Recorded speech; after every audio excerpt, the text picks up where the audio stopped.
Hello everyone, welcome to commerce studies. आज का हमारा टॉपिक है इनकम टैक्स अथॉरिटीज़।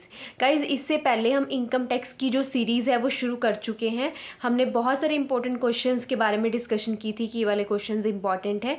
उसके बाद में हमने 3-4 क्वेश्चंस पे मैंने वीडियो अपलोड कर दी है। अगर अभी तक आपने उसको चेक नहीं किया है तो आप चैनल की प्लेलिस्ट पे जाके उसको चेक कर लीजिएगा। और आज हम कंटिन्यू कर रहे हैं इनकम टैक्स अथॉरिटीज़ के में जो पावर्स हैं और उसके बारे में। गाइज, मुझे बहुत सारे कमेंट्स मिले थे कि मैम आप जो दूसरे सब्जेक्ट्स हैं जैसे एथिक्स और उनको भी कंटिन्यू कीजिए, तो हम उनको भी कंटिन्यू करेंगे। और पहले हम इसके सिर्फ दो या तीन क्वेश्चंस रह चुके हैं। किसी ने पेनल्टी के क्वेश्चन पे भी कहा था, तो हम पहले इसके क्वेश्चंस को कंप्लीट कर लेते हैं, उसके बाद में हम बाकी सब्जेक्ट्स मतलब स्टार्ट कर देंगे। ठीक है, तो हम आज ये स्टार्ट करें इनकम टैक्स अथॉरिटी वाला क्वेश्चन। ठीक है, तो इसमें क्या है कि हमारे इनकम टैक्स के में बहुत सारी बहुत सारे जो अथॉरिटी है, अलग अलग पर्सन्स हैं, तो उनके बारे में डिस्कशन करेंगे। कहते हैं government of India has constituted the number of authorities to execute the income tax act. ठीक है, तो इनकम टैक्स एक्ट तो बना दिया, अब उस एक्ट को एक्चुअल फॉलो हो रहा है या नहीं हो रहा, तो इन सारी चीज़ों को प्रॉपरली एफिशिएंटली हम वर्क कर पा रहे हैं नहीं कर पा रहे, ये सारी चीज़ों को मैनेज करने के लिए कुछ लो पर्सन्स जो है उनको पावर दी गई। तो ये कौन से पर्सन्स हैं? इनकम टैक्स अथॉरिटी ने मतलब इन्हें कहा जाता है। तो ये वाले सारे जो रैंक दिए गए हैं, एक तरह से अगर हम कहें, हम जनरली सुनते हैं टर्म कि CBDT, central board of direct tax, और उसके बाद में आ गया director general, additional director, joint director, deputy directors. तो ये सारे मतलब एक तरह से रैंक है या पोजीशंस दी गई हैं कुछ पर्सन्स को जो उनको मैनेज कर सकेगा। और मतलब उनका आगे उन्हें पावर्स बताई जाती हैं कि ये चीज़ें आपने ध्यान रखनी है। तो income tax officer, tax recovery officer, inspector, ये सारे पर्सन्स जो हैं मतलब वर्क करते हैं। तो सबसे ऊपर हम डिस्कस कर रहे हैं, देखो मेरा यहाँ पे पर्पज़ है कि आपको बहुत ही सिंपल टर्म में समझाया जाए, तो हम यहाँ पे बहुत इजी वे में मैंने यहाँ पे लिखा हुआ है। ठीक है, अगर आपको लीगल टर्म प्रॉपरली चाहिए तो आप कहीं से भी इनको चेक करोगे तो आपको ये सारी पावर्स मिल जाएंगी, लेकिन हम यहाँ पे बिल्कुल सिंपल टर्म में समझ रहे हैं। जैसे कि फर्स्ट है CBDT में central board of direct tax. ठीक है, सबसे ऊपर अथॉरिटी अगर समझे तो सबसे ऊपर जो इनकम टैक्स में अथॉरिटी होती है वो होती है CBDT। ठीक है, जो इन्होंने रूल रेगुलेशन बनाने हैं, तो ये इनके रूल रेगुलेशन ही सभी फॉलो करते हैं। ठीक है, तो हाईएस्ट अथॉरिटी है इनकम टैक्स की ये। ठीक है, उसके बाद में क्या है, ministry of finance, government of India, और इनकी तरफ से इनके अंडर ये वर्क करती है। और जो CBDT है इसमें एम्पावर की मतलब इनको पावर दी गई है कि ये किसी भी तरीके का काम जो है इनकम टैक्स से रिलेटेड वो मतलब डिसीजंस ले सकते हैं हायर लेवल पे।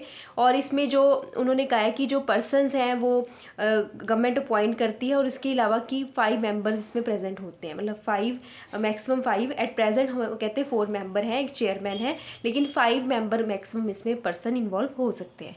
ठीक है, तो इसको आप इसका मीनिंग हो चुका है। उसके बाद में अब CBDT के पास क्या क्या पावर होती है, सबसे ऊपर अथॉरिटी कौन सी होती है? CBDT, और उसके पास ये वाली सारी पावर्स होती है। देखो जो मैंने लाइंस अंडरलाइन की हैं वहाँ वो पॉइंट्स अगर आप पढ़ोगे तो आपको सारे लर्न हो जाएंगे। जैसे कि इनके पास पावर होती है according to section 2 subsection 17 to declare any institution AOP as a company. वो किसी भी इंस्टीट्यूशन AOP उनको बॉडी को मतलब कंपनी ये डिक्लेयर करने की पावर उनके पास होती है। नेक्स्ट है सेक्शन 2 सबसेक्शन 18 के अकॉर्डिंग इनके पास पावर है जिनके पास शेयर कैपिटल नहीं है, किसी को वो कह सकते हैं कि आप कंपनी की तरह अपनी असेसमेंट फाइल करोगे या किसी भी वे में, तो इस तरह की पावर भी इनके पास है।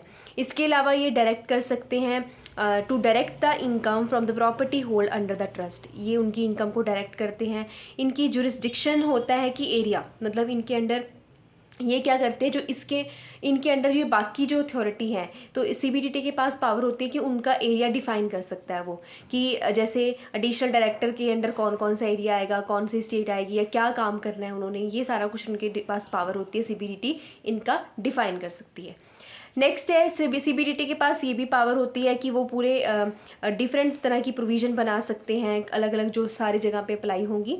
और इसके अलावा वो क्या कर सकते हैं, कोई फिजिकल डिसेबल, आपको एक सेक्शन आपने पढ़ा होगा ATU, उसके अकॉर्डिंग हमें बहुत सारी डिडक्शंस मिलती हैं। ठीक है, तो ATU के अकॉर्डिंग कौन सा पर्सन डिसेबल माना जाएगा, कौन सा नहीं माना जाएगा, इस तरह की प्रोविज़न भी वो डिफाइन कर सकते हैं।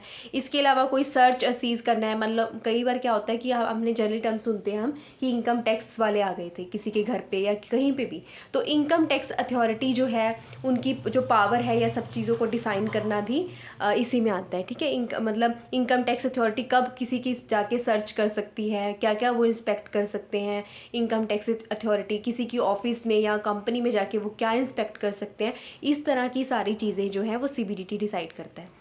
Next is to direct the person for कितना TDS काटना है, क्या रूल्स होंगे, वो सारा कुछ भी ये डिफाइन करता है। तो आपको इसे जनरली सिंपल अगर मैं बताऊँ तो ये क्या है कि हाईएस्ट अथॉरिटी है, इसके पास सभी तरह के रूल्स बनाने के लिए पावर होती है। इसके अलावा इसके पास ये पावर होती है कि बाकी इनकम टैक्स अथॉरिटी जो है उनका भी ये मतलब एरिया डिफाइन कर सकती है, ठीक है।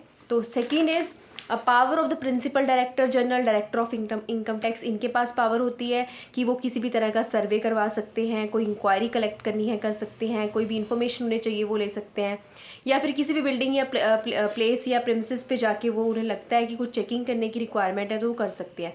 और वहाँ पे अगर उन्हें लगता है कि कोई बुक्स या कोई डॉक्यूमेंट वो अपने साथ लेके जाना चाहते हैं तो वो पावर है उनके पास, ठीक है। तो ये इनकी पावर होगी।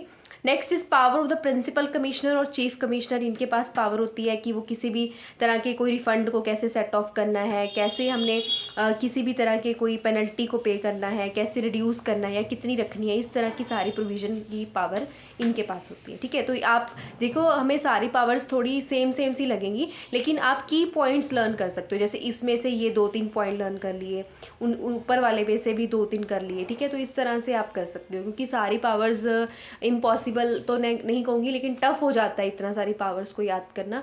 तो आप इस वे में हर एक पॉइंट के साथ एक की वर्ड याद रख लीजिए ताकि आपको सिंपल रहे, मतलब याद करने में भी प्रॉब्लम नहीं आएगी।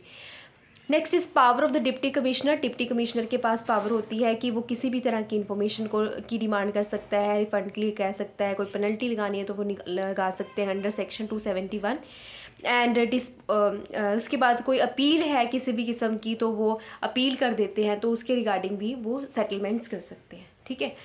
Next is power of the deputy commissioner या फिर असिस्टेंट डायरेक्टर भी कह सकते हैं। इनकी जो पावर है ये है to regarding discovery production of the evidence. जैसे मान लो किसी की इंस्पेक्शन हुई है तो वहाँ पे हमें लगता है कि उनके पास कोई इन्फॉर्मेशन लिखी हुई है उन्होंने, तो उसके हमें कोई डॉक्यूमेंट या कोई प्रूफ चाहिए तो वो भी डिमांड कर सकते हैं हम, ठीक है।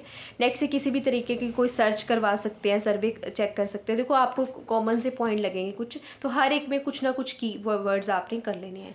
ऐसे भी वो कोई रजिस्टर किसी कंपनी का चेक करने की पावर, इन सब की सारी पावर्स उसके अंडर है।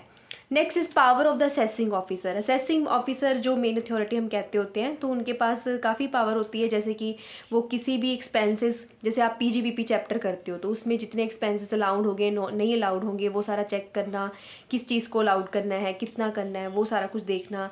ग्रांट रिलीफ वगैरह के रिगार्डिंग जितनी भी हैं वो भी चेक करते हैं। इसके अलावा सर्च कर सकते हैं, कोई बुक अपने पास रखते हैं, कोई भी तरह की इन्फॉर्मेशन को अगर उन्हें चाहिए। देखो इन्फॉर्मेशन तो किसी भी पर्सन को अगर चाहिए टैक्सेशन अथॉरिटी को तो आप उसको मना नहीं कर सकते, और वो अपनी आपकी जो कोई भी डॉक्यूमेंट है वो अपने साथ भी लेके जा सकते हैं। तो इस तरह के कुछ हैं चीज़ें। नेक्स्ट इज़ इंस्पेक्ट कर सकते हैं वो आपका रजिस्टर, ठीक है। तो वो किसी भी, आपने मूवीज़ वगैरह में भी देखा होगा कि हम उनके पास पावर होती है, वो किसी भी तरीके की कोई भी इंस्पेक्शन कर सकते हैं, और आपको उनको ये नहीं कह सकते कि ये मेरी पर्सनल अलमीरा है इसको आप मत ओपन कीजिए। तो उनके पास पूरी पावर है, ठीक है। तो हम यहाँ पे बहुत सिंपल टर्म में समझ रहे हैं कि हर एक में आपने की वर्ड पढ़ लेना है और उसके हेडिंग के साथ उसको याद रख लेना है, ठीक है। तो मैं ये आपको सिर्फ मतलब ये भी बता रही हूँ साथ कि कैसे याद करना है, क्योंकि हम यहाँ पे बहुत सिंपल तरीके से पढ़ रहे हैं। Next 7th point is sorry 6th point अभी हमारा रह गया था, थोड़ा सा ये काफ़ी लेंथी है। असेसिंग ऑफिसर के पास काफ़ी ज़्यादा पावर है, जैसे कि पावर ऑफ अलॉट पैन के रिगार्डिंग है, पेनल्टी के रिगार्डिंग है, असेसमेंट के रिगार्डिंग है। असेसमेंट हम कर चुके हैं, ये सारी असेसमेंट, रीअसेसमेंट, इन सारी चीज़ों की पावर उनके पास है। अगर कोई मिस्टेक है तो उसे कैसे रेक्टिफाई करवाना है, ये सारी पावर भी असेसिंग ऑफिसर के पास होती है। इसके बाद आ जाता है इंस्पेक्टर, ठीक है। जो इंस्पेक्टर होता है इनकम टैक्स का, the income tax inspectors are appointed by the commissioner of the income tax and are required to perform such duties as may be assign to them. देखो बहुत सिंपल टर्म में लिखा है कि commissioner appoint करते हैं और उन्हें जितनी भी ड्यूटीज़ दी जाती हैं वो सारी ड्यूटी उन्हें परफॉर्म करनी होती है, ठीक है। और जिन्हें जो भी मतलब काम दिया जाता है वो उनके थ्रू जो प्रॉपर असाइन किया जाता है वो वैसे ही वर्क करेंगे, ठीक है। तो ये मेनली हम 7 अथॉरिटीज़ जो आपको लिखनी पड़ेंगी। और इसके अलावा ना आप अगर देखोगे आपके पास कोई भी बुक होगी या उसमें कोई अगर डायग्रामेटिकली प्रेजेंट किया हुआ है, जैसे यहाँ पे कोई डायग्राम बनी हुई है, तो आप वो डायग्राम बना देना, उसके बाद इन पॉइंट्स को एक्सप्लेन कर देना। आई थिंक आपको ये बहुत सिंपल टर्म में समझ आ गया होगा। मेनली क्या है कि आपने इसको लर्न करना है, और मेन जो हमने हाईलाइट की है कीवर्ड्स वो याद रख सके आप सारी पावर्स लिख सकते हो। ठीक है, तो आप देख लेना इसे क्वेश्चन को। और इसके अलावा हम नेक्स्ट क्वेश्चन पेनल्टी वाला भी है वो भी करेंगे, और एक और क्वेश्चन है वो हम नेक्स्ट वीडियो में डिस्कस करेंगे कि सर्च और सी से रिगार्डिंग रिलेटेड क्या पावर्स हैं। बहुत छोटा सा क्वेश्चन है, कई बार इस तरीके से भी पूछा जा सकता है, तो हम नेक्स्ट वीडियो में उसे कंटिन्यू करते हैं। तब तक के लिए अगर आपको वीडियो अच्छी लगी हो तो लाइक कर देना और चैनल को सब्सक्राइब कर देना। और अब मुझे पता है कि हमारे पास बहुत कम टाइम है, तो हम सीरीज़ को कंटिन्यू रखेंगे। Thank you everyone.